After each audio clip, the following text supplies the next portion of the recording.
আজ Bangla news update. বাংলার বুকে বিধানসভার উপনির্বাচনে 6 কেন্দ্রে জয়ী হয়েছে তৃণমূল। আর বাংলার বুকে এভাবে ছক্কা হাঁকানোর পর মামাটি মানুষের উদ্দেশ্যে বিশেষ আবেগঘন পোস্ট তৃণমূল সুপ্রিমো মমতা বন্দ্যোপাধ্যায়ের।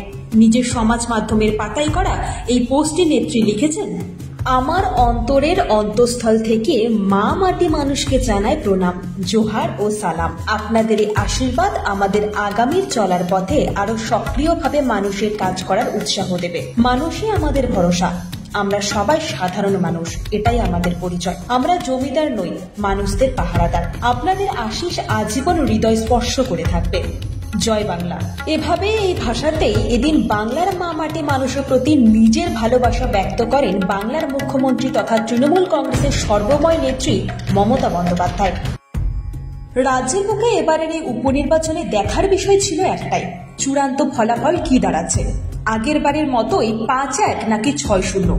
আর এই কারণে বাংলার বিধানসভা উপনির্বাচনে 6টি কেন্দ্রের মধ্যে বাংলার মানুষের বিশেষ নজর ছিল বিজেপির হাতে থাকা মাদারিহাট কেন্দ্রের দিকে। মাদারিহাট কেন্দ্রটি বিগত 2011 সাল পর্যন্ত ছিল আরএসপির দখলে। এরপর 2016 ও 2021 সালের পরপর 2 নির্বাচনে এই কেন্দ্র থেকে বিজেপির তরফে জিতেছিলেন মনোজ টিক্কা। শেষ পর্যন্ত 2024 সালের এসে বিরোধীদের হাতে থাকা মাদারিহাট কেন্দ্রটিও এবার প্রথমবারের জন্য নিজেদের দখলে নিল তৃণমূল কংগ্রেস। আমি মনে করি পশ্চিমবঙ্গের এই উপনির্বাচন নিয়ে কোনো কথা বলাই উচিত নয়, মন্তব্য শুভেন্দু অধিকারীর। ঠিক কি বলেছেন তিনি, আসুন শোনা যাক। আমি মনে করি পশ্চিমবাংলার উপনির্বাচন নিয়ে কোনো টক শো, কোনো ডিসকাশন, কোনো ইন্টারাকশনে পার্টিসিপেটই করা উচিত। আবারও বলি, আমার যেটা মনে হয়েছে, সময়ের ডাক, সংগঠনকে নির্বাচনমুখী, দল এবং মোর্চাকে আন্দোলনমুখী করা দরকার। এই জনবিরোধী, দুর্নীতিগ্রস্ত, কোটি কোটি ছেলে মেয়েকে বেকার বানিয়ে দেওয়া, ট্যাব থেকে সাইকেল, সর্বত্র দুর্নীতিতে নিমজ্জমান, পুলিশ নির্ভর, রোহিঙ্গা নির্ভর এই তৃণমূলকে উৎখাত করতে গেলে আমাদের রাস্তায় আরো বেশি করে থাকা দরকার। মহারাষ্ট্র আর ঝাড়খণ্ড 2 রাজ্যেই বিজেপি সরকার গঠন করবে, অত্যন্ত আত্মবিশ্বাসের সঙ্গেই জানালেন বিজেপি রাজ্য সভাপতি সুকান্ত মজুমদার। বা ইলেকশন যেরকম রেজাল্ট হয় সেরকমই হচ্ছে, কোনো অসুবিধা নেই। দুটো রাজ্যেই কিন্তু বিজেপি এগিয়ে আছে। দুটোতে বিজেপি সরকার গঠন করবে।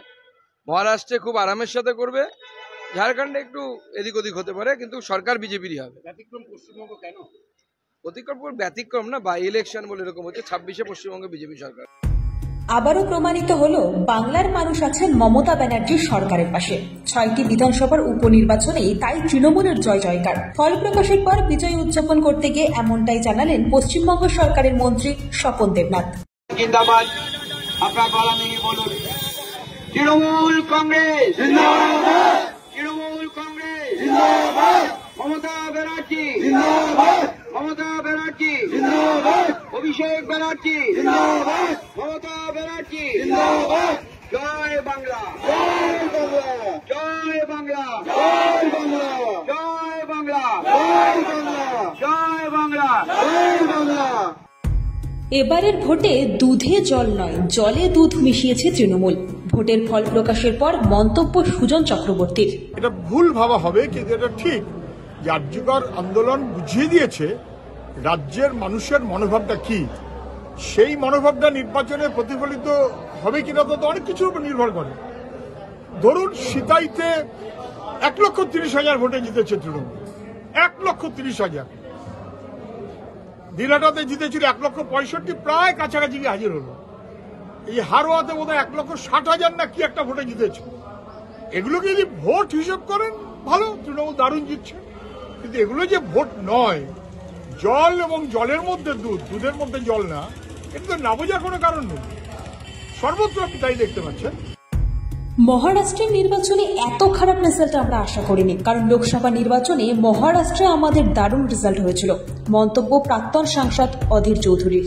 যে মহারাষ্ট্র গত কয়েক মাস আগে, মাত্র গত কয়েক মাস আগে মহারাষ্ট্র আগাড়ি যারা, তাদেরকে যেভাবে সহযোগিতা করল, সেখানে কংগ্রেস, সেখানে উদ্ধব ঠাকরে শিবসেনা, সেখানে শরদ পাওয়ারের এনসিপি, যেভাবে সেখানকার মানুষের সমর্থনটা পেলাম আমরা, এই নির্বাচনে আমাদের অনেক আশা থাকা সত্ত্বেও সেই ফলাফলটা আমরা দেখতে পেলাম না, সেই সমর্থনটা আমরা পেলাম না।